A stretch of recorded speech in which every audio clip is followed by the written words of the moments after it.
Welcome back. I want to continue the conversation. Madison, you were saying. So what I was saying is that I was telling this to a divorcee. And I had said, no, I never want to get married again, but I'm dating someone. I think he's really great, and I don't think he wants to either. And she kind of took a step back and said, why? Why would you not expect that he have some kind of legal responsibility for you to make sure that you're taken care of when you get older, when you're not, when your time has come? And why wouldn't he expect that from you? So it gave me a different perspective on that as well.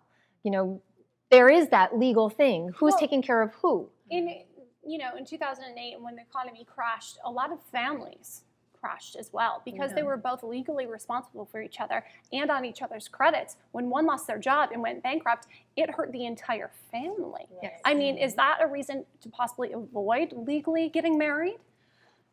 I think some people use that as a reason, but ultimately, if you're a team, you're a team. Right. And that's the truth. Yeah. My credit got messed up.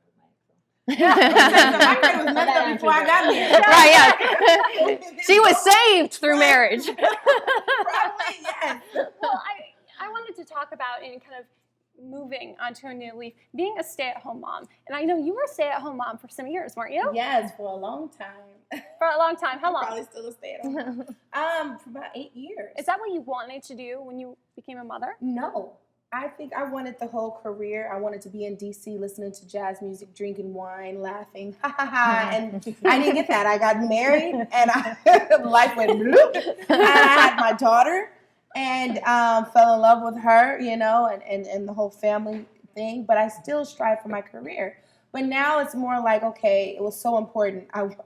This is so crazy. I took her to school. I was working for a fashion designer, and I took her to school, and it, when you do fashion, it's overnight, it's long hours, and I took her to school. I picked her up, and she could sit up, and they were like, "Oh, Miss Love, she has one tooth," and I was like, "Ah!" And I took her out of school, quit the job and everything. I was like, "No, stand over." Right, a little apple, she was all happy and stuff, and then Cheryl, do you think when you become a mom that you would sideline your career? Negative. Cheryl is anti-kids. What did you do? She's anti-kids right now. I sure love the babies, and I know that I'm gonna love mine. But I mean, I grew up in a household where I had a working mother, and quite frankly, I spent a lot of time on my education. I spent a lot of time, in the workplace trying to build myself a career. I'm not willing to have done all of that in vain.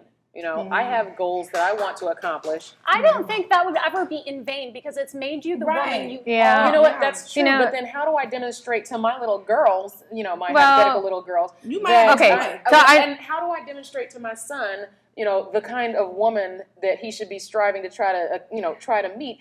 Someone who is driven, someone who has goals, and however, I want you to keep in mind, Cheryl, that one of the things that you're doing when you have children is you are raising a person, right? Yes. And who are you putting in charge of raising your person, your people, if you aren't there?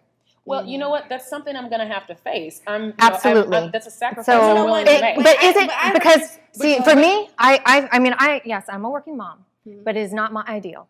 Right. If I firmly believe that children need their mothers and their fathers, but they need their mothers primarily, right? Nature designed that way. Until about 5 or 6. Not saying that you can't ever go back to having a career, but there is a certain point where their informative years are there. And I have guilt. I swear, I have guilt about putting my kids into care of someone else's care because they are learning somebody else's values. They are learning somebody else's habits. And you know what? They are learning at home, and I'm really grateful she did because we have such an unbreakable bond. But even then, I thought, well, I want a career, and maybe I'll let my mom kind of look after my kids. And the older I get, I think, like you're saying, Madison, I want to be the one who helps guide that little person who sees, the world in a different way. I enjoy going to the PTA meetings. I enjoy knowing that I'm bringing cupcakes and I'm helping the class. And even though to my mom, she was like, why are you doing that? I would give it up any day. And I still do it now. Every job that I do find, that I do try to work at, I still try to make sure that I have time for my children. I had a working mom. So she was, working. Both parents were working. But for me, I just don't want to change the diapers. You know what? But you're going to pay somebody for that. But actually, in another I'm just saying. in another vein, I don't mind changing diapers, but I'm sorry, I need intellectual stimulation and trying to transmit that to hang an on a infant. minute.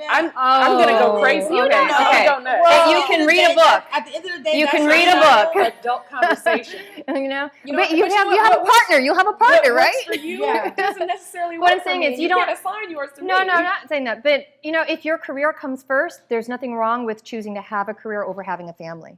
There's that's absolutely okay, nothing too. wrong with that. We'll be right back with more Every Way Woman.